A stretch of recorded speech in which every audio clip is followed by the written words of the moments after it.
I'm John Burk. I farm in Bay City, Michigan, which is part of the Saginaw Valley. We farm in Saginaw County, Bay County, and Aranet County. We grow corn, soybeans, wheat, and dry edible beans, and sugar beets. And we farm 4,500 acres, and we do a ton of cover crops. And I mean, we do probably 1,000, 1,200 acres of rye, another 500 acres of a mix of radish, peas, and sometimes some barley with that, or sometimes wheat. We're trying to improve our soil health, trying to get our soil structure and our fertility built back up again. We're building organic matter.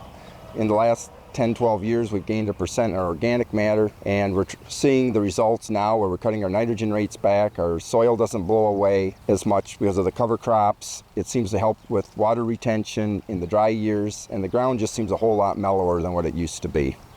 Well, like I said, the benefits of the organic matter is going up. We're retaining water. We're preventing soil and wind erosion on the soil, or water erosion, I should say, with the wind erosion on the soil. The downside to some of this is it takes a little extra time.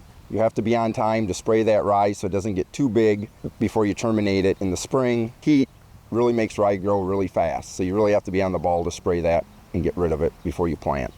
We like to try and mix it as much as we can with if we're putting fertilizer on the soil, we like to blend it as much as possible to eliminate a trip across the field. Same way we apply herbicides in the spring, we like to apply liquid fertilizer with the Roundup or the pre-emerge herbicide that we're putting down to eliminate that extra pass. Tillage tools vary. Sometimes a high-speed disc works fine, sometimes a field cultivator works fine, and sometimes an S-tine works. I mean, we have an array of different tillage tools to use, and it just depends on how much cover crop is there and how big it is. That's what we decide on what we have to use to till the field. And the reason we till the field is we have very heavy clay soils, which I should have got into earlier. We don't have a lot of black sand, but we do have some. But the majority of our soils are basically a loamy clay soil. And so it's very hard for us to no-till up here with our being so close to the Saginaw Bay. It's cool and wet all the time, and our soils don't warm up and dry out as easily. So that's why we choose such cover crops and tillage. Well, I wouldn't plant the whole farm to rye my first time out. Let's put it that way. Take it in baby steps, do a little something that's going to overwinter. Try it starting out mostly with crops that are going to winter kill.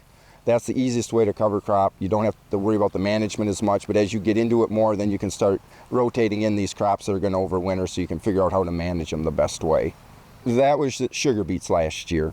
So the rye gets planted kind of late sometimes, which makes it not grow as fast and early on in the fall, because sometimes the sugar beets don't get harvested till about the end of October into the early part of November.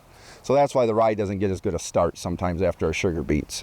We've had very good success with it. It's easy to terminate because it's usually after sugar beets it gets a little later start growing in the spring, so it's easy to keep on top of it. Where if we plant rye after dry beans, they get harvested in early September. Sometimes it can get away on you come spring because it's at such a big start coming into the spring when the weather starts warming up.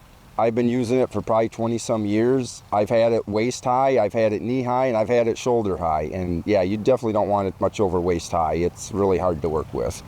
Yes, we've used rye. I mean, like I said, we basically spread rye anytime after mid-September. Earlier in September, I like to use a spring barley because that'll winter kill. But yet it takes colder temperatures, kind of like a black oats would. It'll grow a little longer into the fall. And that's why we kind of like something that'll winter kill sometimes, because it gets too much of a head start.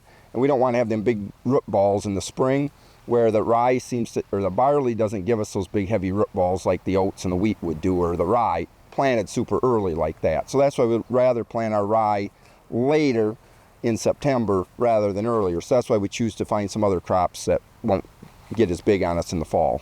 With rye, the only method we have is herbicides, unfortunately, to kill it. That's why we like the winter kill process as much as we can, because that's free termination at that point. It just depends on how big the cover crop is. If it's kind of small, we'll work it and spray it later. But lately we've been, with all the different weed-resistant weeds we have to make a pass anyway now to put a pre-emerge down, so that's why we decided to start terminating it earlier, just to eliminate that extra pass.